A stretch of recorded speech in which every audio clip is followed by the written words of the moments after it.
G'day and welcome to the Ball Boys AFL Fantasy Podcast. Today we are talking about the cash cows and how they're going to affect our team structure. Let's go! Just done it from nowhere. Hoisted the goal from inside the centre. Sheed from the boundary. Dusty. Round Petty.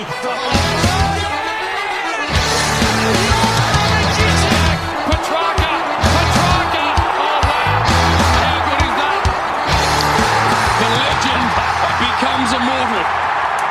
G'day and welcome again to the Ball Boys AFL Fantasy Podcast. I'm your host, Mitch Casey. You can find me on Twitter at Ball Boys Fantasy. Joined once again with Luke. How are you, man? Yeah, good, mate. You can find me at Luke Rojo 17 on Twitter, and excited to be talking some cash cows tonight. Yeah, talking some cash cows. So we're breaking down now again. I'll put an asterisk at the start of the top of this episode. Cash cows, I'll put my hand up and say they're not my expertise. Obviously, I'm not down at the local footy clubs or whatever it is scouting these guys. You know, haven't had a lot of footage on them. You wouldn't find much in Queensland anyway, mate. So, but it is important for us to discuss who is putting their hands up, ready for round one debuts, who are potentially going to be the ones that are the best scorers, who are in the best roles, who seem like they have the best job security, and also just to get the lay of the land in terms of structure. All right, so what I want to do today is sort of go through some of the rookies that seem likely and maybe unlikely for round one, and then where that leaves us from a structure point of view, so that instead of us having a mad scramble at the end of when the teams are dropping that Thursday night, we sort of know and maybe have a few backup plans if a particular line is short or whatever the case may be. Yeah, you definitely need to have a little bit of contingency built into your rookie planning, don't you? Because there's so many names thrown around pre-season, but at the end of the day, the guys who are named round one, you want to get those green dots in your team. So it's kind of worthwhile knowing who are the guys that are almost guaranteed to go round one, but then kind of have some backups, because sometimes we get surprised in that last week, and like you said, you don't want to be scrambling. You want to have a little bit of plan A, a little bit of plan B. Yeah, and we also want to make sure that the guys that we are selecting have potential to score, job security. They're not going to be in there round one and then just out round two, and it's a bit of a waste of a pick. So, last year was a very good example where the defensive line was very barren, and we were sort of a lot of us were forced to scramble and get in someone like a Wayne Miller because there was a lack of those defensive options back there, or we went with someone, a cash cow like I think it was a Joel Smith or someone like that basically made no money for us, and we just kind of spent $240K for nothing, really. So we want to avoid those situations and be as prepared as we possibly can. Obviously, there'll always be some curveballs on selection night, but this is sort of just the first touch on the rookies, the cash cows, the guys that will sort of be making us a lot of money. So we'll go through them line by line, and then at the end of the podcast, we'll sort of have a discussion on what that sort of means for our structure and where it is we maybe can fit in more rookies than other lines, and sort of how we can sort of back up plan from there. So let's do it. Let's start in defense. We've got the guy I think that is the most likely and probably going to be our best cash cow in defense is over in the West, Ruben Ginbey. Your guess is as good as mine. I'm gonna go Ginbey. I think I've heard Ginbey before. So I'm gonna call him the Big Red Mac Truck because big Macca. That probably sums him up well. Red because he's got the red hair, and this bloke is built like a brick shit house. He's built like a unit. Yeah, if you've seen some of the photos getting around of him on at training at West Coast, he's got the 6-pack locked in. He's got the big pipes. Yeah, right. He certainly doesn't look like a young fella. Okay. That's all I say. And I think part of that is why he's being kind of highly touted to potentially debut round one as well. Been hearing a little bit out of the West as well that he's kind of getting a little bit of midfield action even in training. Yep. So I think he's been switching with Yo. They're doing that defensive halfback midfield role. Yeah, so that's a positive from our end as well. Even though he's a defender in terms of AFL fantasy, if we can see him getting some midfield time as well, as that job security, then that's a really good thing for us. So he is. How expensive is the old Ginbey? I think he is. What has he got here? He's in my team. Let's check that. 284,000. So on the more expensive end for the rookies, but I think he comes with probably the best job security of all the defensive rookies. I do question his scoring ability. Just looking at a few of his stats from the state league sort of last year and sort of his local league. He again, I don't have eyes on this. I don't know what role he was sort of playing, but he was apparently, from what I can research, is a bit more of a lockdown defender. And didn't score very well as a result of that. So had a few games where he scored sort of under 40, some 30s in there. Did have a bigger 76 in his last game of the round in the under-19s. But again, if that was in fact him playing as that lockdown defender kind of a role, and he's moving into more of a midfield / half-back role, that obviously fills me with much more confidence that his scoring ability is going to be better than what has been displayed in the juniors. So I still think that even though his scores from a juniors maybe don't fill you with confidence, just the fact that the raps they've got on this guy and the positive role that I think he'll have, he sort of makes me... I think he's the most of a lock in terms of our defensive rookies back there. Yeah, I agree. Two things to note as well is when you're looking at your rookie options, you're better off paying up a little bit for that job security than you are going for someone cheap who might be in and out of the side. So Gimby presents that, I reckon, in what I've been reading. And the other thing too is, like you said, there might be that change of role there. And also, if he comes out and he kind of just averages 60, but he's got great job security, that's fine for a rookie. You know, even that'll if still make you money. Exactly. You got cash generation, and you just wait till he peaks, and then you move him on in a little upgrade trade, hopefully. So he's definitely looking like the main one in defense. Yeah, especially with the sub rule coming in this year as well. Like I sort of said before. Perhaps we don't want rookies to be best 22. We want them to be best 20 or best 21. So not that used as that sub. So it will be very interesting to see how that is used. Now, we're all going to be in the same boat when it comes to that kind of stuff. So I'm trying not to worry about it too much, but when we can pay up for some of those guys that aren't going to be used as a sub, have the ability to string several games together, generating us that cash, then I think that is worthwhile us doing that. So for me, I think he is definitely someone who I feel comfortable having on my field at this point. So I think that you can roll through there with confidence.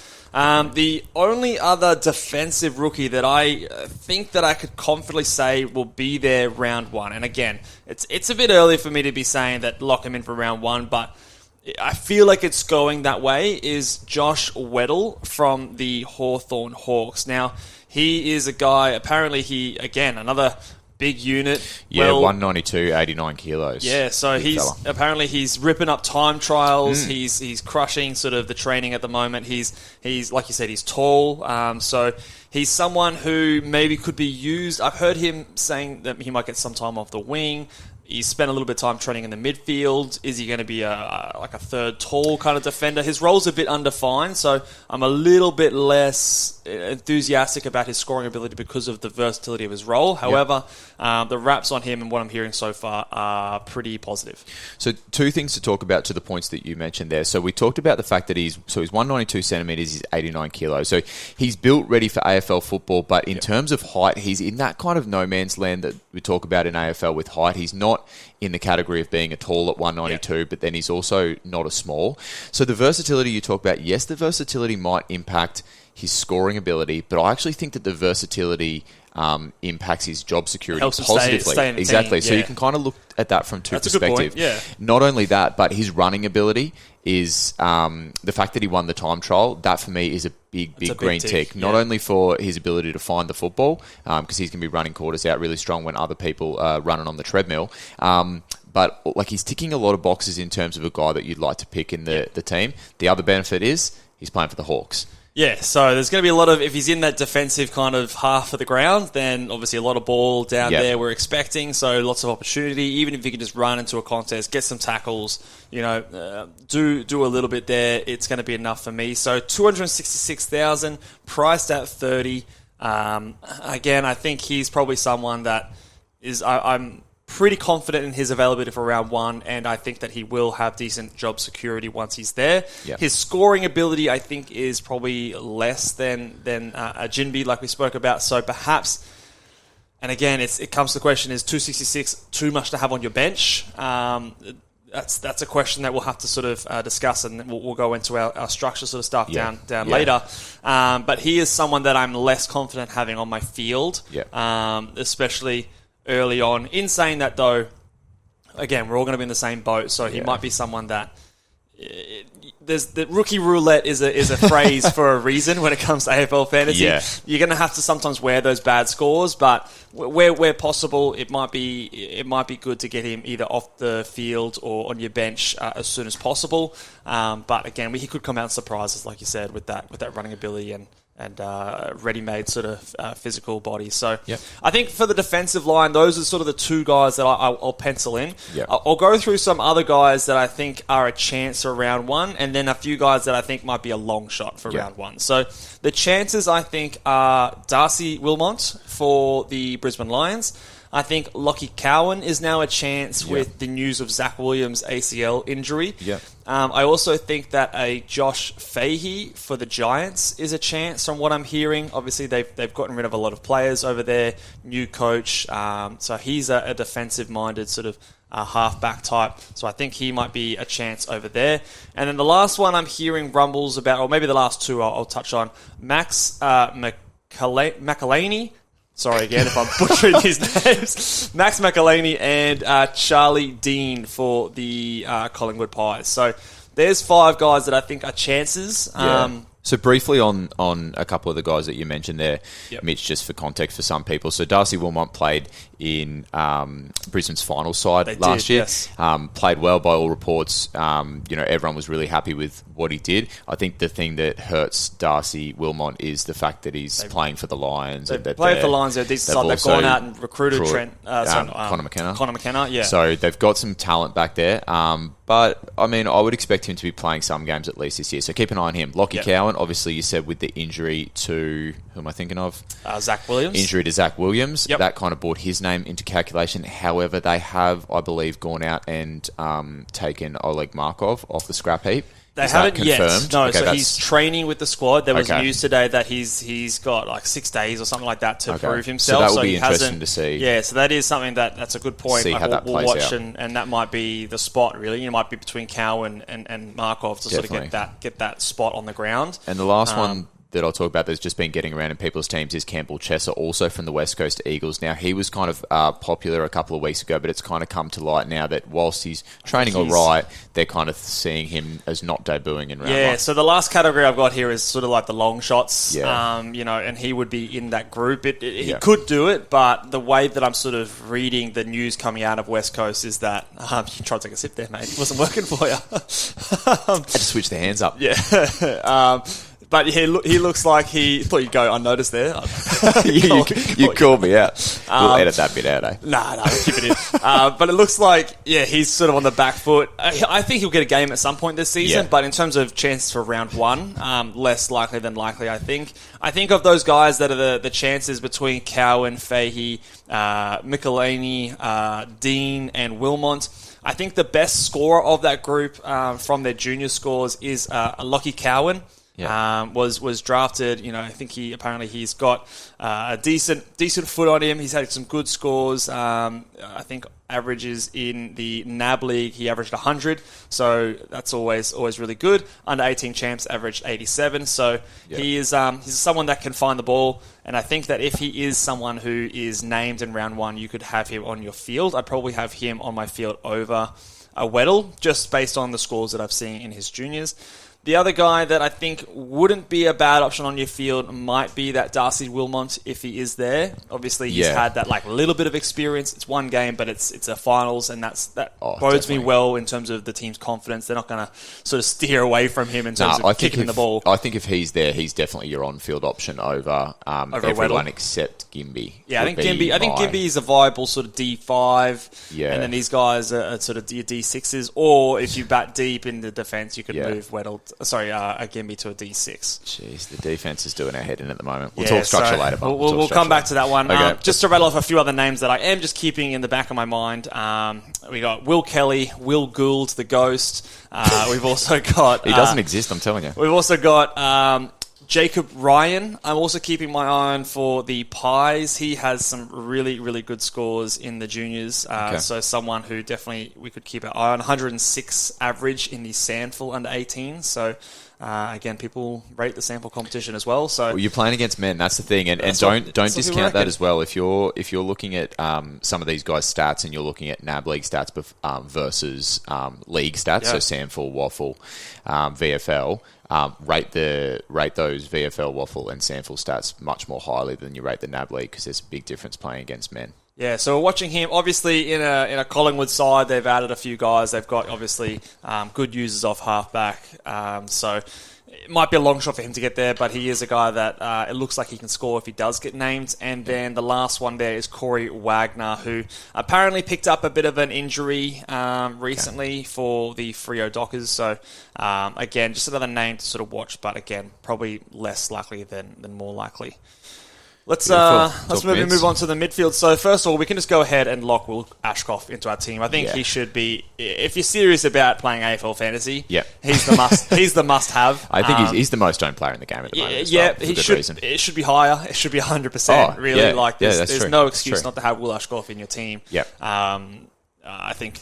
Yeah, throw away your season if you try to start with Will Ashcroft. Just pack it in, man. I mean, we can read some stats. I think most people will have seen these, but for the Sandringham Dragons, last year his average 35 disposals. So no matter where you're playing, if you average 35 touches, you're doing something right. 118 average in the NAB league. The coach said last year that if he was eligible, he'd be playing in the ones last year. He's obviously had all that time to sort of improve his body and fitness since then. So I think he's going to be. There's talks of him getting midfield time as well. By all reports, he's ripping up intra-clubs at Brisbane as well. And I mean, you always see the articles saying, hey, they played pretty well, they held their own, but you rarely see articles saying this guy was the dominant player on the ground. And that's what we're seeing from Will Ashcroft. So seeing as we all, we're all going to pick him, that's boring. What do you see? I know in the midfield, how long do you see him potentially being able to stay in your side feasibly? He's not going to be like Dacos, who stayed there all year because Dacos had the benefit of being a defender. I mean, Ashcroft could he get forward? I'm not sure. And what is the average? Just out of interest, I always like to take the conservative approach when it comes to rookies. I think they're rookies at the end of the day. There's going to be a lot of inconsistencies with their scores, so. I would conservatively say that he's about a 75. Dacos went 87 last year. So I think another player that came out firing was a... Are you talking about Nick Martin? No, Nick Martin. What was he, like 80, 84, 83 or something like that? Well, who else are you thinking of there? I'm blanking. It's Sam Walsh back in his year. Obviously, he came out and was a huge winner. I think he went like mid 80s or high 80s as well. So he has that potential, but I don't like to go ahead and just pencil that in. So if you can run him up to his bye, excellent. What bye do the Brisbane Lions have? Actually, they had the round 12 bye. So the first bye. So that's perfect for him to get him up there. And by then, I would imagine that he's maxed out in price. The only issue is sometimes you get to those buys and you want those live bodies. And if he's live bodies, do they have a pulse? There, so tick. It might work. But in saying that, the round after he comes off his buy, it's that round 13 with only 2 teams, so you won't need him that round. So for the most part, I think all we can really ask for him is to get us to his buy, and then from there you're upgrading him to a premium. And do you think he's done his job? Do you think he's peaked by then? Do you think his price has peaked by then? Is there a situation where you go like, oh man, or does it not matter to you? It entirely depends. I think if his break even is getting close to his average, that's the time to pull the trigger. I don't think, and we'll get into it more as the season goes along. But a lot of people get really attached to these guys who have done us solid so far, and but you're trying to race to get premiums, and if he's going to be one of the easiest tickets to get there, then you've got to be cutthroat. We got to not let emotions get in our way. Sorry, Will. Get out of here, Will. You've done your job well, but we're going to get the big boys in. So you'll bring him on the end of season trip. He'll be with Mitchman. Yeah, absolutely. He'll come back and celebrate when we've got the car parked in the garage. I'll take him out for a spin as well. So the next, I've got 2 or 3 more guys that I think are locks, or not locks, but pretty likely to be there for round 1. I'm liking what I'm hearing about Cam McKenzie out of the Hawthorn Hawks. And then a couple of Roo boys, Will Phillips, who was drafted 2 years ago, number 3 pick. comes in cheaply priced, 270,000, and George Wardlaw, I'm also hearing some good things for him as well. So and I think they're likely to be there around 1, but yeah, they're obviously of the more expensive variety of rookies. Yeah, we always... it's kind of pretty typical that those teams that we know are not going to potentially do as well kind of present those rookie options for us. So you've got a Hawk there and a couple of Kangaroos. But yeah, they've all kind of put up impressive junior numbers. Cam McKenzie's 24 disposals for the Dragons, and then Vic Metro went an average 26 disposals as well. Cal Toomey down at AFL.com mentioned the fact that it just finds his own ball at ease, wins it at the coalface and then is able to find it again on the outside for Cam McKenzie. So he's definitely a guy that's been getting around in my team. I'm definitely interested to talk structure with you in a sec about the mids because, if we have those 4 options, I kind of wonder whether you can go with all 4 of them. Yeah, so I think for me at the moment, I'm locking in Ashcroft. I'm locking in Will Phillips. I think he's the number 2 priority because he's had a bit of time in the system. He's a little bit older. Did he had glandular fever, I think I was reading last year. Poor bugger. Didn't play a game last year, so averaged 44 in his first season with 14 matches that was on. Yeah. He was touted as a good junior scorer, so I think that 44 was a bit underwhelming and a bit of a surprise for him, but by all reports, he's playing a decent amount of midfield minutes, and with a few of their guys going with Horn Francis leaving, and a few of the other guys maybe sort of, if they want to focus a bit more on some of those younger guys with Cunnington and maybe like a Greenwood getting less time, I think Phillips does pick up a bit of slack and get some CBAs this year. So I think those are the top 2 pretty clearly. George Wardlaw is an interesting one for the Roos. Just looking at photos of him, he looks like he'd be more comfortable in an accounting firm than on a footy field. He's a bit of a string bean. His junior scores are nothing to really write home about. He's I'm not sure how to really sort of. I've seen some people say that he's a lock. He's going to be getting some midfield time. Some people say he's going to play a bit more forward at the moment. He's had a bit of a slow start to his preseason, had some restricted duties, but last I saw he's back in doing full training at the moment. So I wonder if that slow start maybe just has him a peg behind some of these other guys. So, and he's 294,000, so one of the most expensive rookies in this class, pick 4 for the most recent draft. So for him, I'm a bit behind. Yeah. Cam McKenzie, again, another one similar to a Wardlaw. I feel like, I don't know what it is. Maybe it was the fact that the slow start to the preseason. McKenzie feels a little bit more like a player that I want to have in my side. I'm saving 6,000. I mean, for what it's worth. I don't know why I feel more comfortable with him than a Wardlaw, but at the moment that's what it is. But again, we're going to wait until we see these guys in action in those preseason games, and we'll make some better informed decisions there. If we skip ahead to the structure talk right now, we can't help ourselves. Just for the midfield, we'll talk about the others later maybe. But I think it's dangerous having more than 3 rookies in one line, regardless of what line it is. Yeah.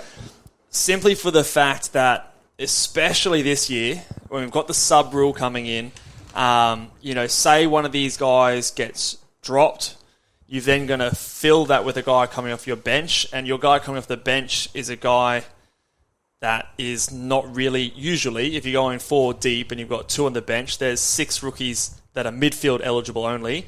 Chances are that 5th and 6th guy are not going to be the best scorers. So for me, I personally like to go 3 deep at most and have that sort of mid-pricer at M5, just for the fact that I don't want to rely on each week having those 4 rookies in the one line. Whereas if I've got a bit of flexibility spread out throughout my ground, I can usually find a bit of a plug and play to get the guys filling that spot if a rookie should miss time. Yeah, definitely some of the combinations I've been playing around with have kind of 4 rookies in there, so to be Ashcroft at M5. M5, yeah. But the way things are happening in the back line at the moment with that Salem report as well, that looks like I might now have to spend a little bit more money in the back line. And then if you can't have 4 rookies in the midfield, you spend a bit more money there, and suddenly that awesome forward line that we've talked about with all these undervalued premiums potentially, then you have to go down to... I'm thinking like... to maybe, 3 premium forwards, like a mid-price. I think that's where I'm heading rookies. at the moment. Yeah, I'm thinking that we'll get to the forwards later. There's a few forwards that I like the look of, so it might end up being... Again, we have all these awesome value forwards, but remember, we've always said that rookies dictate our structure. Exactly. And to me, and especially with the question marks of defense, like you said, some value options going down, I'm starting to lean to going 3 primo forwards instead of the 4 which I initially had. Yeah.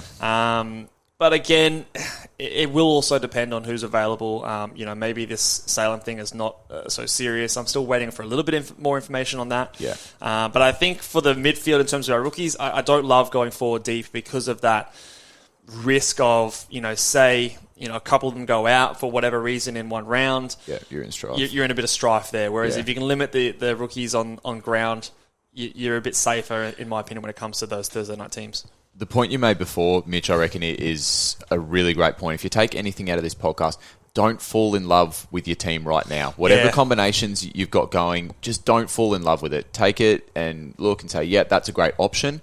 But you need to be able to be cutthroat and realistic with yourself when it comes to team selections. Because if you fall in love with a team now, when it comes to round 1 selections, you're going to be trying to get that team back in some way, shape or form, but you have to let the rookies that are available dictate your structure. If that means you have to go down from a premium that you really like to a mid-pricer, or a mid-pricer down to a rookie, or whatever combination works out, you have to be willing to do that. So just don't fall in love too early. Yeah, and that's why I like before the preseason games, I delete my team, I get rid of it, and I go, all right, who are my must-have guys? Who are the guys that have to be in there? And I've always got an idea of, the guys that I could swap out and shave a bit off their price tag. Who are the guys that, look, I don't mind going from him to him. If I need to get that little bit extra money to get these rookies up to the guys that are going to be there, then, always sort of have that in mind. So going on to the rest of the midfielder cash cows, a few guys that I think are chances to be there. Matthew Johnson for the Freo Dockers. A lot of people sort of saying that he might be in and around that sub kind of area, which is a little bit concerning. Elijah Hewitt for the West Coast Eagles. And a Henry Huswaite for the Hawks. I think are probably the 3 guys that I think maybe 50-50 chance to be there in round 1. And the guys that I think are long shots, but still might be worthwhile because of their scoring ability. Jai Clark is a prolific ball winner over in Geelong, but of course, reigning premiers might be hard to get into that side. But apparently, due to reports that I've seen on Twitter, again, nothing concrete to go off yet, but apparently he's been doing really well in preseason and is flying and could be a bit of a bolter there. Connor Blakely, who's not the same age group as a lot of these guys, bit of a veteran, but finds himself very cheap because of a lot of missed games recently. Given a lifeline over at Gold Coast, potentially he might get some run, and being an older player, obviously has a bit more Sure age cash cow. Yeah, proven ability to score. Matt Roberts, I think he's the Sydney. I think he popped his head in for 1 game last year. He put up did. like a stinker of a score. I can't remember Wasn't exactly what it was, but I believe that if you exclude that game, he's got some pretty good scores. Yeah, in I the still think juniors. he's pretty highly rated over at the Swannies. Yeah, and then the last one is Zach Taylor for the Adelaide Crows, who again, just based on his junior numbers, seems like someone who could find a bit of footy. So I think that he is someone you could go. But there might be a situation where we do need like a mid-forward to be someone that sits on our bench in the midfield. Flexibility. Because I don't know if we're going to get, like I said, and especially if you're going forward deep on the field, to get those bench options there as well might be a bit tough. Yep, feel you there. Any Rucks? more insights about those guys? Nah, all Nothing good. more on the mids. Rucks, pick a red dot. Pick a red dot. Pick a the DPP. guy that I'm leaning for, and I know we both had our boy Samson Ryan there before, Yeah. but he plays first game of the round. plays opening which round, means- so you can't have him. Or he doesn't play Yeah, first game. yeah, but he's going to If be you know locked what I mean. in from there. So He is, yeah. I quickly discovered that after our team reveal. Yes. Bit of a rookie error there, but Oh, not a rookie error. We just love having him around the boys, mate. he's a great mug to have sitting on your screen there. It's okay to have an inside joke, mate. We don't have to justify ourselves. But Max Heath is the guy that I think might be a popular option. He's got that ruck forward status, plays the last game of round 1, the Saints do. He's also potentially someone that could find himself in there with all the forward stocks in St Kilda going down. They don't have many talls there. I mean, hopefully he's not in there to ruck and push Rowan Marshall to the forward line. Christ. But he Takes off his mask, Tom Campbell. yeah, it's like who You is thought this I was guy? Max Yeah. Heath? Boom. Here I am, Tommy Campbell. Jeez, we don't want that at all. Again, if you see Tom Campbell out in the Anywhere. streets, yeah, just I'm get rid telling of you, Rowan anywhere. Marshall. But Max Heath, he's the guy I've got there at the moment. Again, it's more than likely a red dot, but it might be a chance that he pops up sooner or later in the season. And that ruck forward status is helpful. In all seriousness, I think that's a little bit of the talk out there. If there's no rookie ruck option, which I really struggle to see, you can pick a red dot and you can have that Red red dots straight are up. so useful. I tweeted this out a few days ago. Just the one of them in round one. Yeah, just But, the run. Yeah. You don't want, obviously, to go crazy. Yeah. You don't want to spend up. So he's basement price, has that flexibility of the ruck forward. So if you Yep. do find that there is a ruck that comes in there, you can trade one of your forwards, downgrade one of your forward rookies to get him in Yep. and swing him into your forward line. Which is pertinent with a couple of the guys that we talked about in the ruck. So Darcy Cameron, I think, does he Yeah. absolutely? He's told us He's got the GPP. ruck forward, obviously, and then yeah. Max Gorn potentially coming into that Yeah, in round yeah. 6. There's been a bit So of they talk. could create flexibility in the future Could. when DPPs drop as well. So I think that there's the value of a red dot. I don't want to undersell it. Like, it's useful, especially with the rolling lockout. Last year, I did very well. Now, I wish that the guy that I got in was going to Elijah Hollins, played a bit sooner than he did. But it was very useful and handy to have a red dot at the start of the season. Helped me get a lot of loopholes. I sort of was loopholing some rookie scores throughout the start of the season and sort of helped with my rookie roulette. Made it very easy to get a vice captaincy score later in the round when I had more options available instead of sort of relying on those guys sort of at the start of Thursday and Friday nights. So I think in the rolling lockout era of AFL Fantasy, the red dot is a tool that maybe is a bit underutilized. Are you a rolling lockout fan? You live and breathe it. So just to give you live and context, breathe it. Mitch just I'm glued. every second of every day, Mitch is AFL Fantasy. So My brain is ticking. Anyway, I asked you a question, interrupted. But what do you think? I prefer the normal lockout, the Friday night lockout. Okay, good. But Me at too. the same time, if it's going to be a rolling lockout, we've got to... I mean, the reason I prefer is because you can kick your feet up. Everyone's in the same boat. And if bad luck comes your way, then bad luck comes your way. But if it's not going to be the case, we've got to be switched on and take advantage of it. Yeah, don't get me wrong. I'm not saying ignore it. Just 'cause I think it's it does. here, It does provide an ability to separate the serious and not so serious. But I just want to be the casual person. I know. I want to I lock know. out on Friday. I want to have a beer. I want to just watch my players rack up the score. If I was running the game, I would do it the other way. I would go with the Friday, the partial lockout Yeah. Thursday night, the full lockout Friday. But again, that's just not the way they've done it this year again. It pisses me off too because there are some events in life that are unavoidable too. Like, let's say you're going to bloody best man at a wedding. Maybe you're getting married. Like, there's so many things in life you could be don't doing. want to be sitting there on your fantasy Exactly. team Or and making sure that... maybe you go on a camping trip. You're out of reception, and then suddenly you come back and you've been. Oh, I was going to swear then, but you've been you're screwed. Yeah. Proper screwed. Yeah. Anyway, sorry, I'll get off my soapbox. But Maybe find a confidant, someone you trust. Give them your password. No. Sorry, I know what you're referring make to. your trades. I think I might have done that. Yeah, for thank you, mate. I thought that's what you're referring to. One last season. So that's I reckon the way around. I even gave my feedback at the end of last year. I think did you? there was a forum for it. I think the Warn Dog maybe tweeted it out. There was a forum for. Well, now you've got this big old platform. Maybe your voice will be heard a bit more. Big now. old platform. We'll have a talk Mate. to Warnie on Sunday. Actually, Yeah. sneak Ooh, peek. geez. He's going to be coming on, so look out Yeah. for that. But let's move on to Okay, away sorry, from mate. the rucks I again. digress. I don't. Do you see anyone else that's sticking their hand up? Samson Ryan? No. Okay. I Let's move can't on. imagine. I'll be off Richmond if. Yeah, I don't think so. Okay. Moving on to the forwards, where I think we've got a few options here. Again, probably only like 2 or 3 guys that I think are confident for round 1. Yeah. Matthias Philippou. Philippousis. Where's the Philippousis come from? Isn't that a tennis player? Oh, I just added that on. Oh, okay. I'm fairly certain. Okay, you talk. I'm gonna unfamiliar Google. about tennis. So, but Matthias Philippou, he's a guy that there was rumours, I think a few days ago or a week ago, that he had like a calf or an ankle did injury read or that, something actually, like that. yeah. But nothing I've searched high and low, and nothing I can do to confirm that. So, Yeah, Mark Philippousis, Australian tennis player. well, there you go. I don't know my tennis from my ass from my elbow. So. Welcome to the Ball Boys Tennis Fantasy Podcast. Yeah, we'll be a little while off that.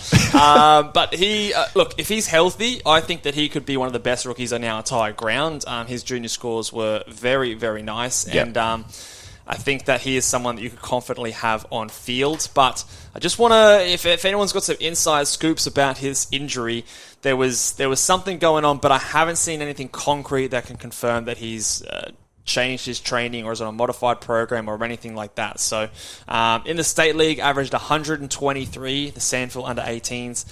Had a few huge games in there. I'm looking at a 155, a 148, a 158, a 126, a 135. So the guy can find some of the ball. He seems like he goes about it in the right way as well, like high tackle numbers there as well. Yeah. He hits the scoreboard too.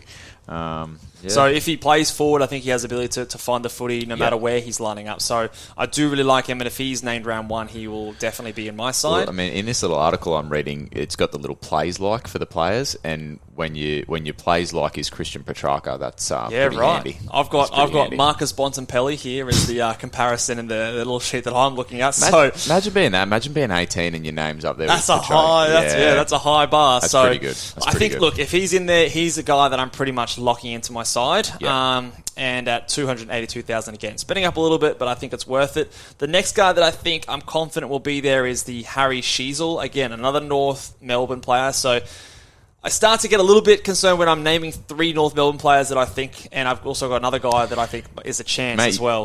I think you might be a North Melbourne fan, the amount of North Melbourne blokes you're getting on. I've got a few in my team right now. Yeah, is LDU still floating? Let me around actually there? count them up. I've got 1, 2, 3, 4 North Melbourne players currently in my side. If you win a Hilux with 4 North Melbourne players in your starting side, we all need cash cows. We all need cash cows. Hey, LDU's in there, isn't he? Yeah. He's in there. So I think he is a guy, again, played decently well in the NAB League, 89 points, had a couple of silly scores, 137, 159, 138, 128. So can go big in the right role. Scoreboard too. 36 goals from 14 games. Yeah, absolutely. So he's someone I think that, again, as a decent on-field option.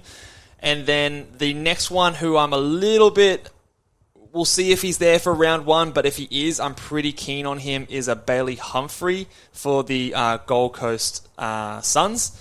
Averaged 100 in the NAB League. Again, a couple of big scores. Had a 165 in there, 117, 113, 114. A couple just below 100, 97, 98 as well. So a guy that I think could...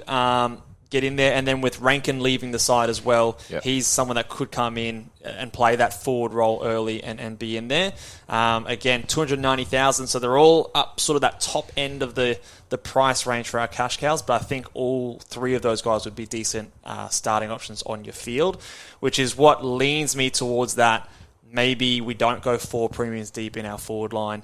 If those guys that I expect to be there are there, and you go that mid-pricer at F4, and then have 2 rookies on your field and just bat 3 deep in terms of your forward premium. So I think that there's a few guys in the forward line that I do really like, and maybe it is a matter of having one of them. It doesn't really matter, I guess, at the end of the day if you've got one of them in your midfield line. But I think that those guys, I think, do have some good scoring potential. Just back to the structure you mentioned before. So 3 primos, mid-price and 2 rookies. Is the mid-price that you're probably referring to like a Toby McLean, or are you going mid-price higher? No, Toby McLean is sort of the sort of price range that I'm talking about. So 3 premiums, Toby McLean, and then so saving a bit of cash there with those 3 players, but I think that's sort of the way that it's shaping up for me. But again, not locking anything in. It's obviously dependent. Again, we're still speculating with who's going to be there. So I think of all those guys, Philippou is the guy that I'm most keen on. I actually think that he could potentially be the second highest scorer behind an Ashcroft in terms of our cash cows. Okay. But again, lots of water to come under the bridge. Yeah, so there is. We'll still figure it out. Couple of chances. Number 1 pick, Aaron Cadman, is a chance to be round 1 for the Giants he got drafted to. He is obviously a sort of a key forward type, so we don't love key forwards in fantasy, and he's top cash cow price 300,000. So if I have other options, I probably won't have him in my side. I think it's a bit much to pay for a key forward, but I think that if we are really starved for rookie options, he could be someone that plays a lot of footy this season. And other few options I've got, Blake Drury, basement price, mid-forward, apparently is playing a half-back kind of a role for the Kangaroos, and with players like Aaron Hall nursing that injury to his Achilles, and you've got obviously Taron Thomas, who's taking a leave of absence from the team than Blake Drew. What are you smiling at? You got a joke coming up? No, you're just trying to pick another Roo. Another Roo. So this is that fifth Roo. You got a joke coming up. No. I don't prepare these jokes, mate. I'm telling you. No, that's all right. But yeah, I think he's a chance, and obviously we like halfback roles. It's a very friendly role for fantasy. So he's the one that, based on price, if he's there, I think he could do worse. Yeah. But and then a couple other players, Josh Sin, Luke Pedlar, and Finlay McRae are all guys that sort of float around the mix. Any there that catch your eye, or you've seen a lot of info out on the Twitter sphere? No, Twitter's a bit like that echo chamber that you talk about. You see those same names coming up over and over. And I'm sure people watching this video will be like, yeah, I've seen all these names on Twitter. It's so speculative. We've got a list here in front of us of 12 names. So it's just wait and see. It's watch the preseason. You get a little bit more out of watching the rookies in the preseason than maybe you do from an established guy. I'm not really paying too much attention to what a Jack Steele does in the preseason. Yeah, and especially scores. Exactly. As long as he's there, he's healthy, he's doing his thing, we know he's going to be there. Whereas same role, during the preseason, you're really watching the rookies, and you're not just watching for their scores, you're watching how the coach speaks about them after the game. You're watching the role that they're playing. You're watching their breakdown of their time on ground. You're watching... Are they in there? Because some of these preseason games are going to be 6 quarters as well, so you always have to keep an eye on that. Are they there in the first 2 quarters, or are they then there in the last 4 or the last 2 quarters, and that's when they're doing their damage? Because those are the ones where they might put up some decent stats, but if they didn't start the first couple of quarters, then that's a decent sign to me that maybe they're not part of their best 22. So exactly, you might even see with rookies in the preseason, you might even say let's say you've got a rookie midfielder, he comes in the preseason, he scores 120 in the preseason game, but then you have to ask yourself, you have to say, okay, well, from that particular team that you were looking at, who wasn't there playing in the midfield? So let's say it's a Richmond, for instance. Okay, you have a rookie come in, he scores 120, but then maybe Taranto spent a lot of time forward, and Hopper was kind of being eased off the bench. I'm just using examples here, but you keep just that in mind. Yeah. Watch the games, don't just watch the scores. Absolutely, saying. And there'll be, I'm sure, when the games come around, especially those ones that aren't on KO and they're those sort of unofficial organised pracky matches, there'll be Twitter heroes left, right, and centre, sort of giving us all reports, which we love. Obviously, we'll stay tuned on Twitter those heroes. ones. Wow, you're going to have a few unfollows. Mate, you are a Twitter hero. Legit heroes. Yeah, I'm one of them. So, but if you can get eyes on the game, I would encourage you to do so where possible, because that's going to give you the most information that you can trust yourself. Indeed. So, just to circle back onto our structure. So this is where, look, if in a perfect world, I would love to go really cheap on my defenders and have some rookies in my defensive line, but I am really concerned about how many defenders we're going to have that I can rely on week in, week out. Last year, if last year was anything to go by, we had next to no rookie defenders available, and I think it's a similar story outside of Jinby. I'm not super confident on a lot of them. Maybe Weddle, but again, his scoring is sort of up in the air. Do you want to spend $266,000 on a guy who maybe you're going to have on your bench? Look, it's a tough line. So it's something that I think if I was to recommend anything to everyone is have a play around with your structure and see what it looks like when you've got maybe one rookie defender in your lineup, and what that looks like in terms of moving the pieces. You might hate it, and you might sort of then, okay, let's just cross our fingers for some rookie defenders, but it might come to that. It might come to that option when we don't have the available rookies there to choose from. So for me, my word of caution would be, see if we can get you down to 3 rookies in the midfield and 1 rookie in defence. Have a look at what that looks like as like a preparation for worst case scenario. With the sort of way I'm thinking. With the 1 rookie in defence, do you think then the most likely option there is, and I'm talking on the field, 3 premiums, then it's 2 mid prices and a rookie, or do you think you could like try and stretch to 4 premiums? The other shit thing about the defence is that I don't love a lot of the mid prices, and with Christian Salem's question marks, it's a tough one. Like, so this Yo, is where Yo we like.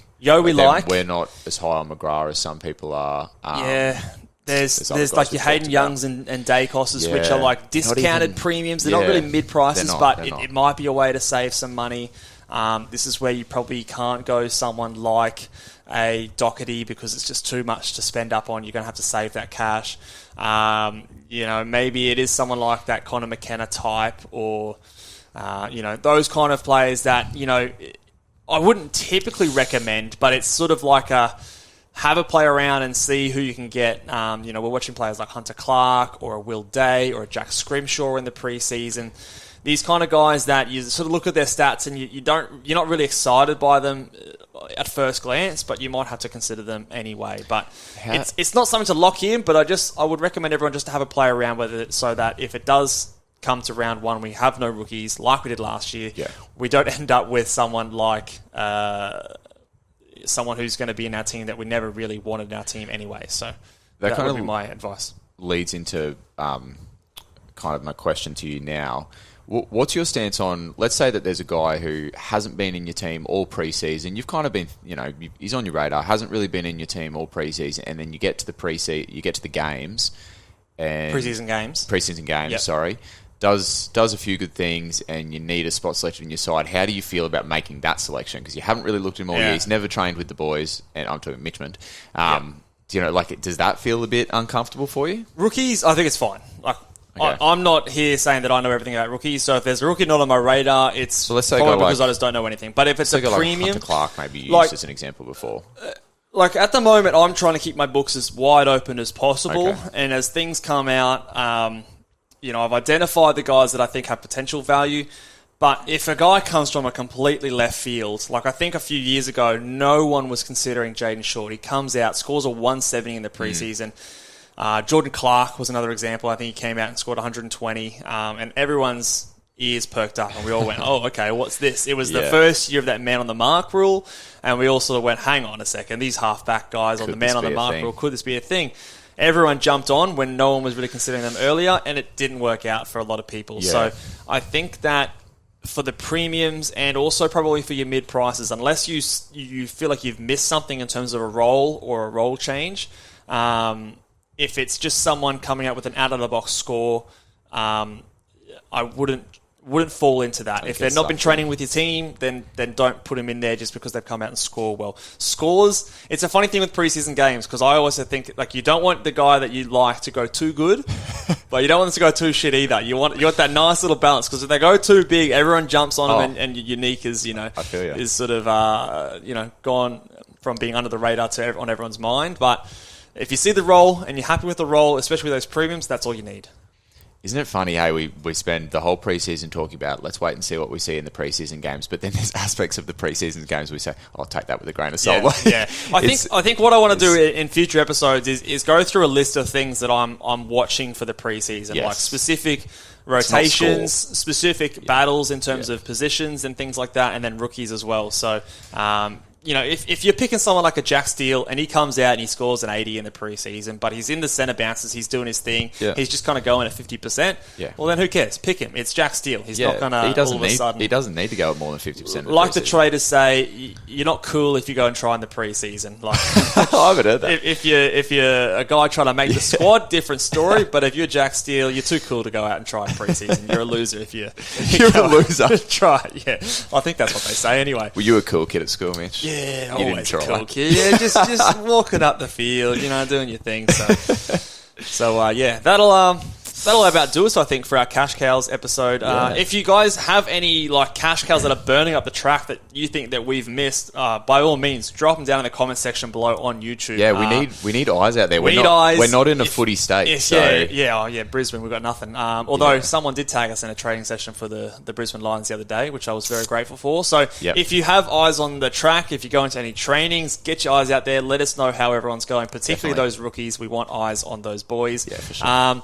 Still on the quest for 1,000 subscribers. How are we going? We're nearly up at 400, so getting up there, ticking over. So guys, again, if you haven't subscribed, I would ask you to do so. It really helps us out, and of course, it means that you can go and find all our content nice and easy, alerted when we pop something new on there. But make sure, again, give this video a big thumbs up, follow us on Twitter, and stay tuned for our upcoming episodes. Laters.